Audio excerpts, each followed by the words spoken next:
আপনারা কি তাড়াতাড়ি ভাইরাল হতে চাচ্ছেন? তাহলে আমার এই ভিডিওটা প্রথম থেকে শেষ পর্যন্ত দেখবেন। আর যদি স্কিপ করেন তাহলে বুঝবেন না। তো যদি আপনারা ফেসবুকে যদি ভাইরাল হতে চান তাহলে আমার এই টিপসগুলো দেখ শুনুন। প্রথমে আপনারা ফেসবুক খুলবেন।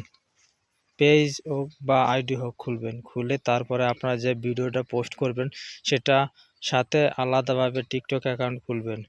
টিকটক অ্যাকাউন্টে একই পোস্ট করবেন, তাহলে দেখবেন যে কিছু সময়ের মধ্যে টিকটকে ভাইরাল হয়। সেইজন্য আপনারা ফেসবুকে যেটা পোস্ট করবেন সেই কনটেন্টটা অবশ্যই টিকটকে পোস্ট করবেন। তাহলে দেখবেন যে কিছুক্ষণের মধ্যে টিকটকে যে এনগেজমেন্ট বা ভাইরাল হয় বা অডিয়েন্সগুলো আসে ওই ফেসবুক লিংকের মাধ্যমে ফেসবুকে চলে যাবে। তারপর আপনার এনগেজমেন্টও বাড়বে, ফলোয়ারও বাড়বে আর সবকিছু বাড়বে দ্রুত। এইজন্য অবশ্যই যারা ফেসবুকে কাজ করতেছেন তারা অবশ্যই আলাদাভাবে একটা টিকটক অ্যাকাউন্ট খুলে নেবেন।